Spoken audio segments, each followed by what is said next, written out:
So Matt's kind of already given a bit of an introduction as to what my passion topic is, and this project that me and my wonderful research assistant, who's somewhere in the crowd, I can't see you, Frankie, but she said hello, we've been working on this. So this came about because for the last 6 years I've been talking to various members of the executive team at King Edward's, trying to get some support to implement some practice changes in relation to breech, how we treat women when they come in with a breech presentation but have an otherwise healthy pregnancy.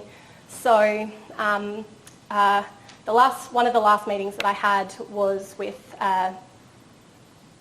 one of the executive heads, and apparently what was missing from my proposal was numbers. So this is that project now. So sorry, my speech is not going to be anywhere near as polished as the last two, so forgive me. But what my PhD looked at was women's experiences of breech birth and diagnosis, and what my research highlighted was that we don't do that very well as clinicians because of really ingrained perceptions about breech birth. So what we know about breech birth is that it doesn't matter how a baby is born. It doesn't matter like whether a baby's born via caesarean section or vaginally for breech presentation, but the neurological and the neurodevelopmental outcomes are not significantly different between the two. So essentially what I was told by the executive member that I had the meeting with was that I needed to build a business case. So it was all well and good that, you know, I brought the feelings to the table and everything like that, and said that, you know, women don't like being told that, no, you have to have a caesarean section, or, you know, otherwise your baby will die or you'll die, and things like that. So these are the numbers. So what I did, or what we have done, is we've done a single centre clinical audit with a two-phased approach. So first we used registry data to identify potential cases, and then and give a broad overview of the statistics and outcomes. And then we went a little bit deeper and did a case note audit of 200. We finished our 200 case a couple of weeks ago, so our data collection is officially finished, and now we're doing the analysis. So this is the very brief analysis of what we've done so far. And we looked at a time period of 2021 to 2022. And this, I honestly can't thank Worth enough.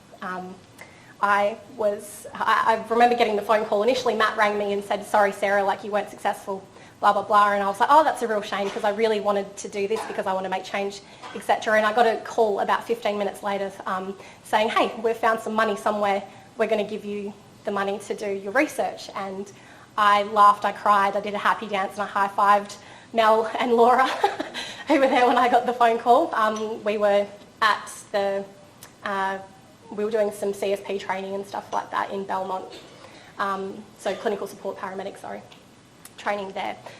So I've put that money towards hiring Frankie, who's, like, honestly, without her help, I wouldn't be here talking to you today about these outcomes. So what we were looking at is we wanted to identify the prevalence of breech presentation, cases where women met the criteria for an external cephalic version, so that's turning the baby from a breech presentation to a head down position.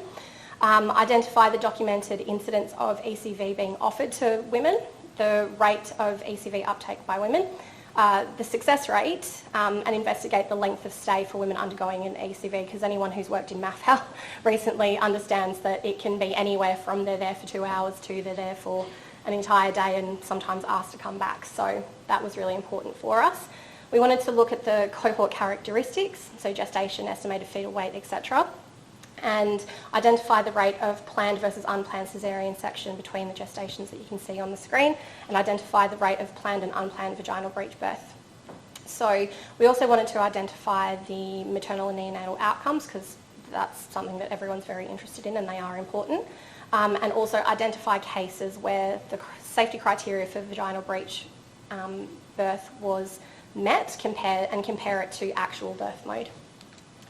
So, phase 1 data, what we identified was that there were 586 breech-born infants between the January 2021 and December 2022.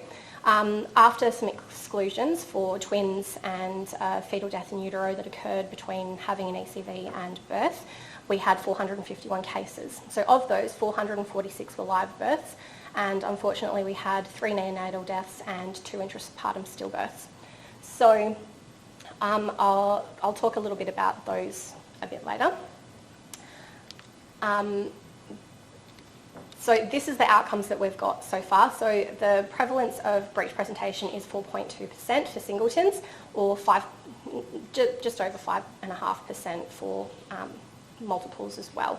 We identified that over 62% of women planned a caesarean section, but 37% resulted in an unplanned caesarean section. Interestingly, what we found was that out of all the cases, over 73%, nearly 74% of women and pregnancies met the safety criteria for vaginal breech birth, but over, I think it was just under 94% were born by caesarean section. So, in terms of the ECV data, so the external cephalic version data, over a little bit under 70% of women met the criteria for an external cephalic version.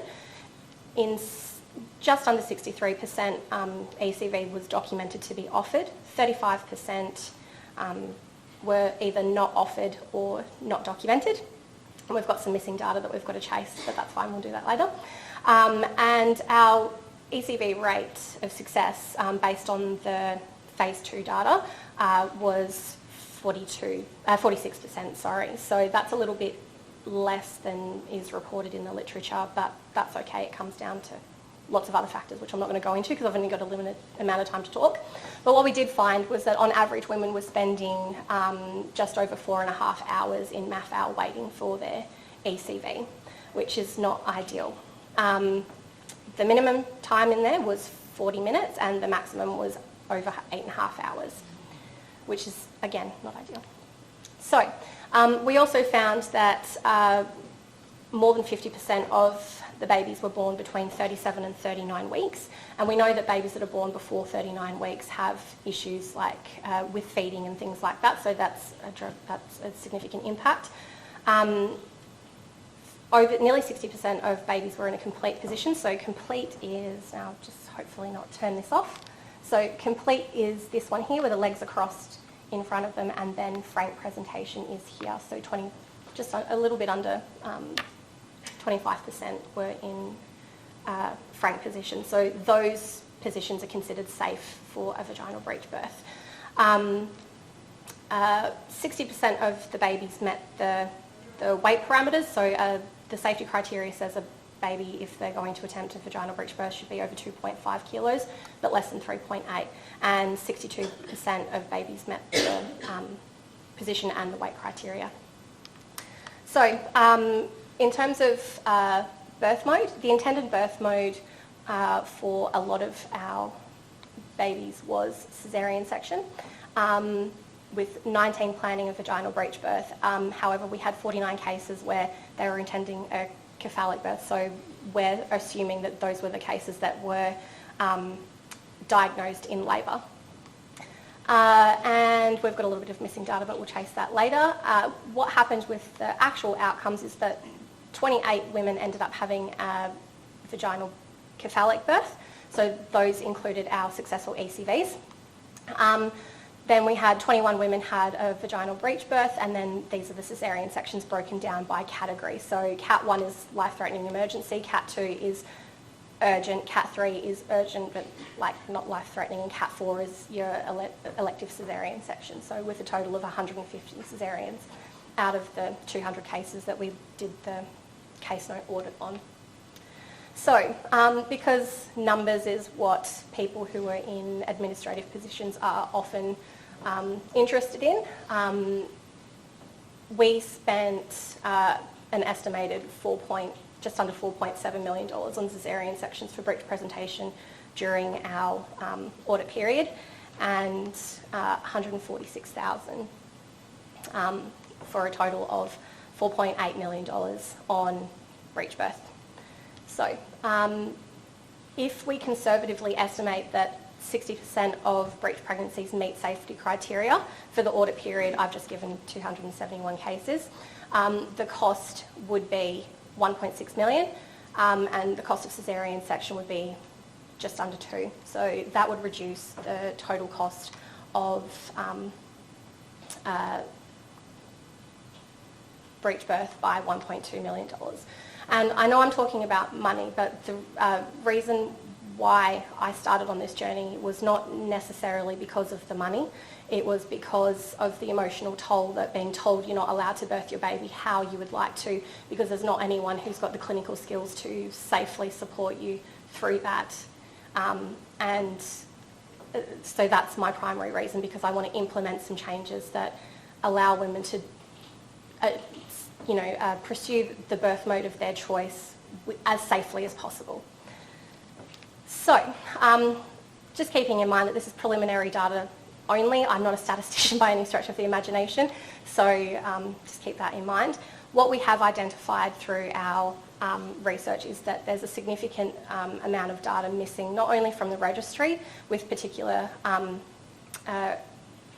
regarding like the identified cases of ECV. I think Frankie said there was probably about double what we actually got from the registry.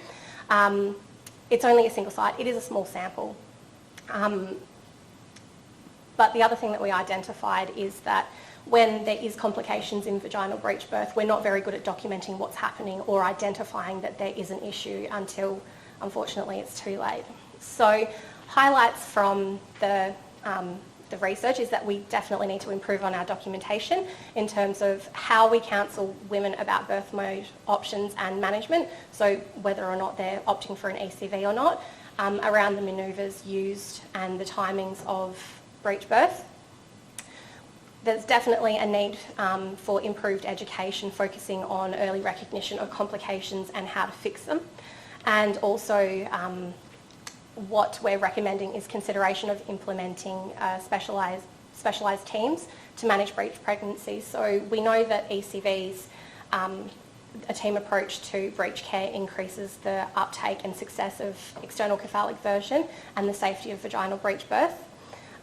It also provides improved access to skilled practitioners with up-to-date evidence-based training, and the breech teams have specialised training in counselling and breech birth, particularly with a focus on upright positioning and early recognition and resolution of complications. So what we found from the cases where there was an intrapartum stillbirth was that an issue wasn't identified early enough for things to be done to intervene, and unfortunately that there's a lot more to it than that, but that was one of the key things from the data. So we are moving away from hands off the breech to respect the mechanism, which essentially means if everything looks like it's going well, sit on your hands if you have to and just wait and watch, to restore the mechanism, which is if you identify a deviation that's causing an issue or your baby doesn't seem to be coping, that you be ready to step in and help, essentially. So now I've had my little ranty pants session. Thank you everyone for listening to me.